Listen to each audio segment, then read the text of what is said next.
Hello ladies and gentlemen and welcome back to Fallen London. In today's episode we are going to be having a look at November's exceptional story, Older, Not Wiser. Now, as always at the start of a new exceptional story I will remind people that please go and support Failbetter, get the exceptional friendship, have access to these wonderful stories, and you also get an expanded opportunity deck, double the actions, and access to Mr. Chime's Lost and Found shop in the bazaar, somewhere I haven't actually looked myself.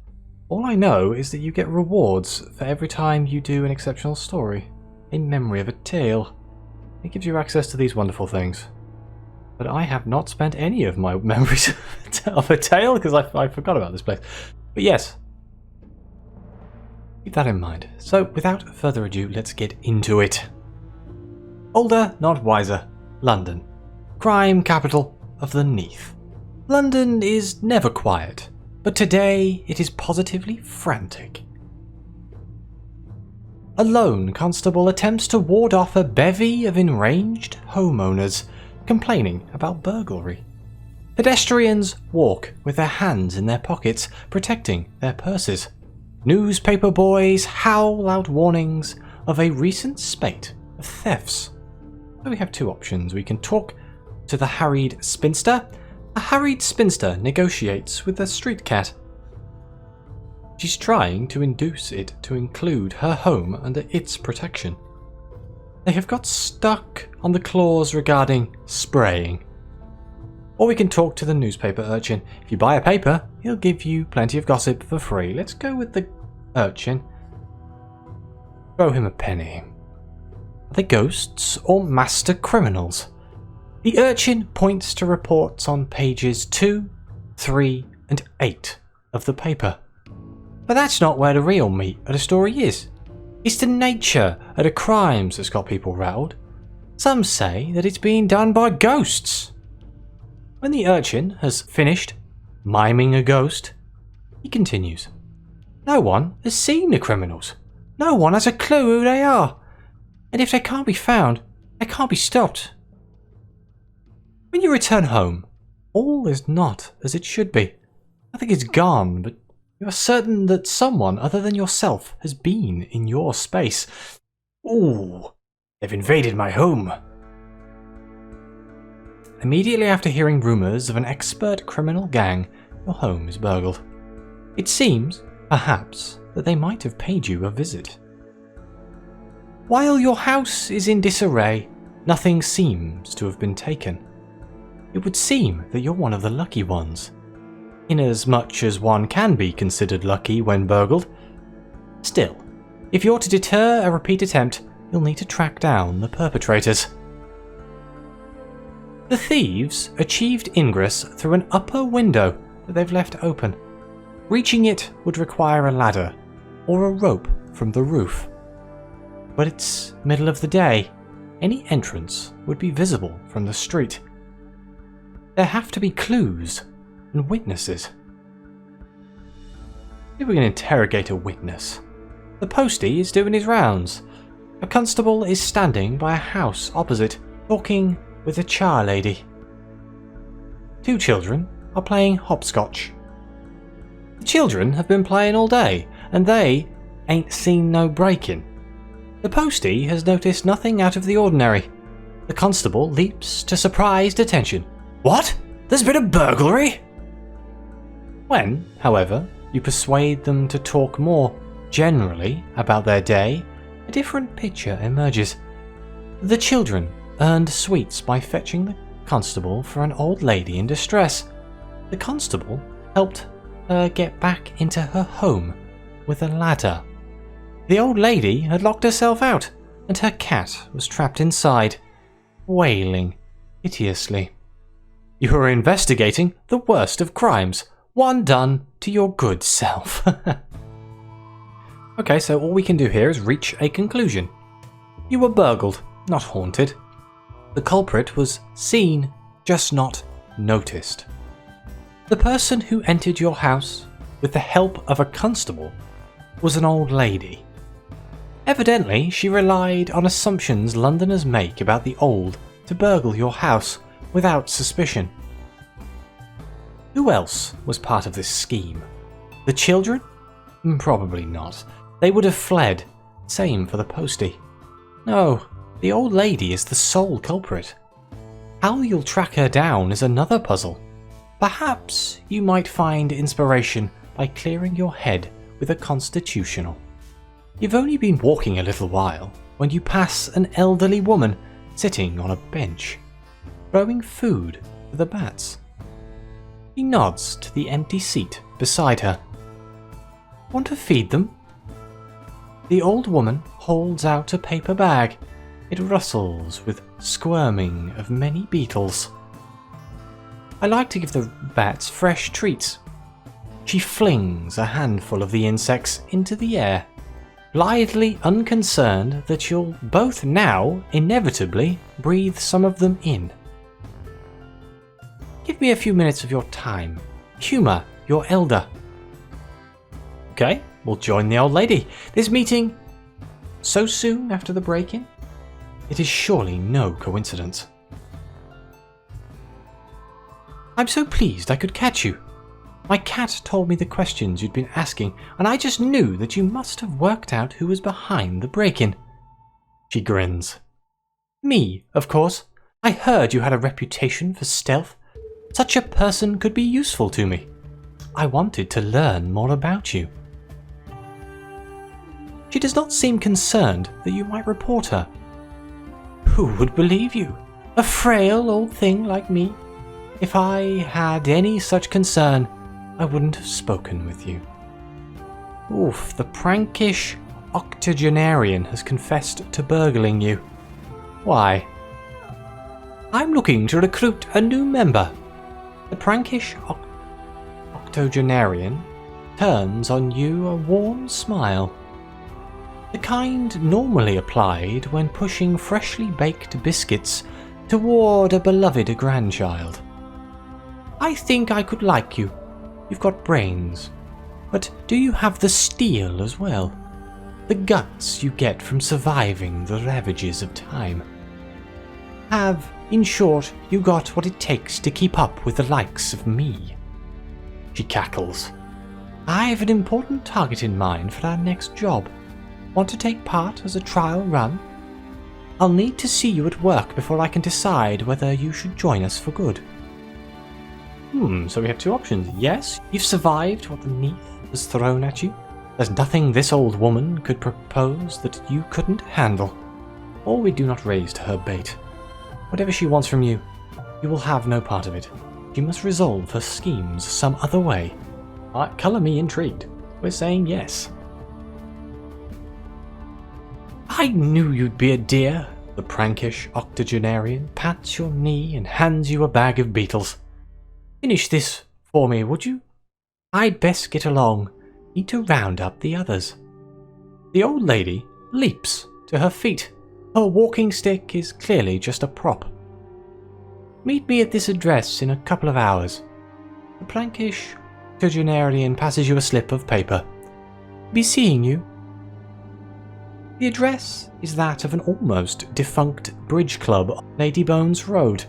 It might once have been a lively venue, but now it's more just a home for the elderly. I know we got free scarabs. It's not to like.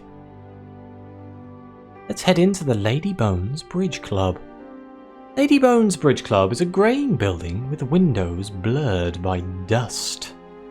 When you open the front door, its hinges howl from disuse. A bald man wearing a pince-nez is sound asleep at the reception desk. You locate the octogenarian in the courtyard at the back. You decided to join, my little? The old woman is cut off by panicked shrieking. A child, somewhere nearby, is shouting for help. The prankish octogenarian leaps to her feet, grabs her walking stick, and rushes out the back gate. Well, we've got to follow her, right? From the expression on her face, the octogenarian is ready to do a murder. A sword cane? I do love a sword cane. You round the corner to find the octogenarian in the middle of a circle of special constables. Behind her, pressed against a wall, a grubby urchin is curled up crying. The old woman has pulled her walking cane apart to reveal a rusty but sharp blade. The constables are backing away, their hands up in frustration. They are clearly unprepared for such ferocity in one they'd normally expect to assist across a road. "How dare you lay hands on my grandchildren?" roars the octogenarian, stepping forward. The constables flee as one. The moment they are gone, the sword is sheathed.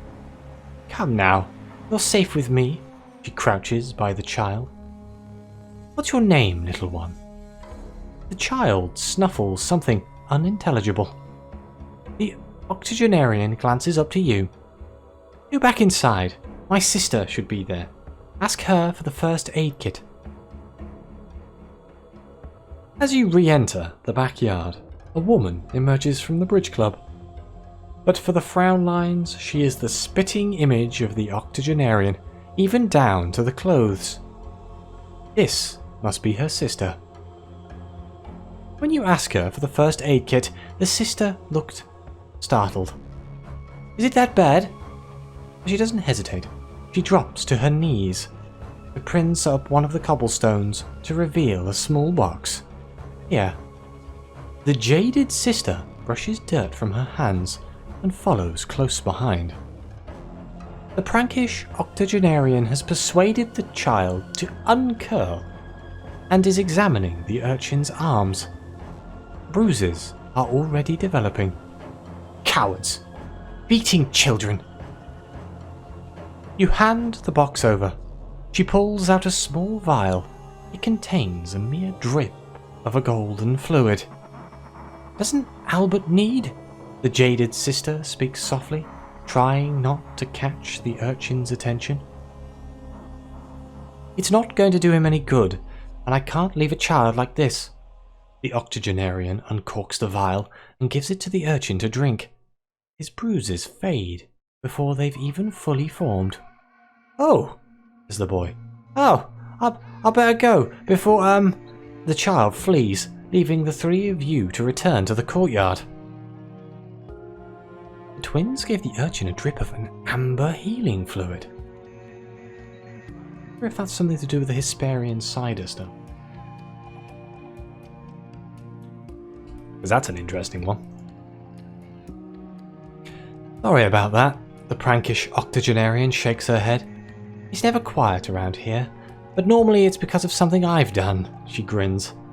To business. A one-off role in a successful criminal enterprise. It'll be a big one. Then we can see how we like each other. Think about it more? How about it? We can accept the octogenarian's offer. It might be fun. If you need any more reason, he is already pouring drinks with which to toast your decision. Cheers! The octogenarian's face folds into a multitude of creases as she smiles. I knew you'd come around. You've got spirit. Just glad you didn't make us wait. After all, none of us are getting any younger. She cackles awfully. I'll send out a cat to gather Albert so we can get the instructions out of the way. Till he's back, just make yourself at home. The prankish octogenarian has sent a long-haired cat inside the bridge club and now sits on a wooden bench slurping at beer. Make yourself at home? Albert doesn't move fast, but he'll get here eventually. Her sister sits beside her with a thump.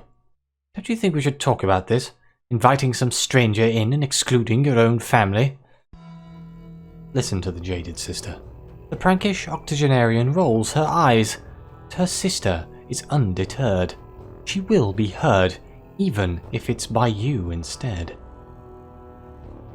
I think you're embarrassed. I think you're recruiting a stranger so you can keep this up without facing your own grandson. The octogenarian shrugs. Her sister growls with frustration and turns to you. Her grandson is the only living family, the jaded sister sighs. By all natural rights, he'd have inherited decades ago. Could have used it to establish a good little life for himself down here. Thanks to my sister, he'll never get it, and nor will she let him take part in our work. She says to keep him safe. I say she doesn't like being faced with her own selfishness." A cough announces someone coming from inside the bridge club. The prankish octogenarian leaps to her feet. "Albert!" It is the man from the reception desk. "Right," says the prankish octogenarian. "Now that we're all here, this is Albert, our lookout and a good friend." He gestures towards you. "I found a potential permanent member. This next heist will be as much a test for us as for them. Fitting that it's our most important, right?" She turns to her sister. "Which means, please, could you not gripe for once?" To you, she says. "And this is my little sister, by about 10 minutes. Albert starts coughing. It's a deep, wet sound. The octogenarian turns to him, abruptly anxious. He shakes his head. She is to go on talking. Let's hear more about this grand heist. If it's to be successful, you cannot be kept in the dark." The prankish octogenarian smiles mischievously. "We're going to rob the gracious widow. No more scraping savings together for watery sips of her precious peach brandy. Did you know that it confers immortality? It's not just a myth. We will take a whole bottle of the life-giving stuff, sort this out once and for all, and then, whatever we acquire after that, it can pay for the life we deserve." The jaded sister shakes her head and scowls. The octogenarian continues, feigning obliviousness. "I've been planning this for a while. We have a couple of targets we have to hit first to discover the location of a bottle, and when it's likely to be there. We can do this, and the widow will never know it was us." Albert's cough has not let up. He's doubled over, wheezing for breath. The octogenarian moves over to him and rubs his back. "Please, could you get him some water? He just needs a moment. He will be fine." She's trying to convince herself as much as you. Let's grab some water from the clubhouse. The kitchen is just off the main hallway. It won't take a moment. The kitchen is well kept and clean. A jug of fresh water is standing by the sink. It takes only a moment for you to be back with a glass. When you do, the octogenarian is sitting by Albert, her arm around his shoulders. He's wheezing slightly, but the coughing fit has passed. "See," she says, taking the glass and handing it to him. "He's fine." In a manner of speaking, Albert's voice is low and warm, like that of a trained singer. He meets your eyes and smiles weakly. He looks exhausted. The prankish octogenarian holds one of Albert's hands in her own. She is looking earnestly into his eyes. "You're always such a pessimist. You know it's only a little longer. You know you can do this." She lowers her voice. "I'm not going anywhere." Albert grins. We give them privacy, or should we observe the moment? Neither Albert nor the octogenarian seem to mind they have an audience. Or, even if they haven't asked for it, you can give the pair a little privacy. Let's go speak to the jaded sister. The jaded sister shifts so that you can sit on the bench beside her. She takes one look at the pair and turns to you. "I feel like I'm the older one, the one who has to worry about consequences." She's never learned to lose, never learned to let go. She thinks we can live forever, happily ever after. I don't. She sighs. "I'm sorry I've not welcomed you. That was rude. If my sister thinks you're skilled, well, I'm sure you are. I'm just tired of this whole thing. But you have to stand by family, right?" The prankish octogenarian stands and straightens her blouse. "We'd best get going. This first job we need to find out where the brandy will be. I know the identity of one of the widow's runners. He should have the information. He turns to you. Given your youth, your long-term position would be the legs, so you should be that. Albert's always lookout. My sister and I can both pickpocket and play decoy. You should get to know how we work, so I'll let you pick which of us does what. As legs, you'll be working closest with whoever is the pickpocket. Ooh. I do like the fact that they're sisters, so they've mirrored the images and made one slightly darker. I find that very nice. So we can suggest that the jaded sister play the decoy. She seems reluctant to be involved. Perhaps it'll be better if she has a less direct role. Or we can suggest the prankish octogenarian be the decoy. She does have a certain talent for commanding attention. Let's make the jaded sister the decoy. I want to work closest with the pickpocket. I am intrigued by the octogenarian. The jaded sister glances at the octogenarian for confirmation. The old woman beams back. You've made an excellent choice. My sister has a wide range of performances she can deploy at any moment. The way she can strike up a quarrel with a constable over absolutely nothing is real art. Guarantees a crowd, and he daren't do a thing to an old lady with so many eyes on him. Jaded sister's face twitches. It isn't quite a smile, but she did consider one. Very well, the role's settled. Since you'll be working with the pickpocket, you'd best learn how they'll work. We have different styles. The prankish octogenarian beams at her sister, who raises a mischievous eyebrow back. Perhaps she shares some of her twin spirit, after all. Let's learn how the prankish octogenarian works. She'll be passing you what she acquires, so you'll need to know what her signal is and where the exchange point will be. The prankish octogenarian glows with smugness. I've always disliked being seen as a sweet old lady. I find absolutely no remorse about picking on those who treat me as such. She pulls out a bag of humbugs. I don't even like these. But they don't know that. She winks. The octogenarian laughs. Sorry, I'll get to the point.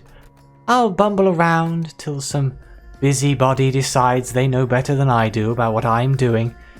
When I pull out the sweets, you'll know I'm ready. Then I'll come to you. Your job will be to get away with the goods as fast as possible, so that if any of the rest of us are caught, we have nothing incriminating on us. Interesting strategy. The cough that plagues Albert has vanished. The prankish octogenarian bounces up from her seat and stands at the gate to the street. Even the jaded sister looks excited. For this one, we're local, in Lady Bones Road. Don't worry, the target is not from around here. We won't be recognised. The octogenarian holds your gaze. If you need a little more time, I understand. We're an intimidating team. And before we give the venerable crime gang a nod, I am going to end the first episode here. As a man who is greatly interested in criminal undertakings in the Neath and pickpockets and things, I find it this is a very entertaining one that I'm looking forward to quite a lot, especially with the underlying story of immortality. So thank you very much for watching. Please like, subscribe, let me know what you think. Your comments are greatly appreciated. And as always, I'll see you next time.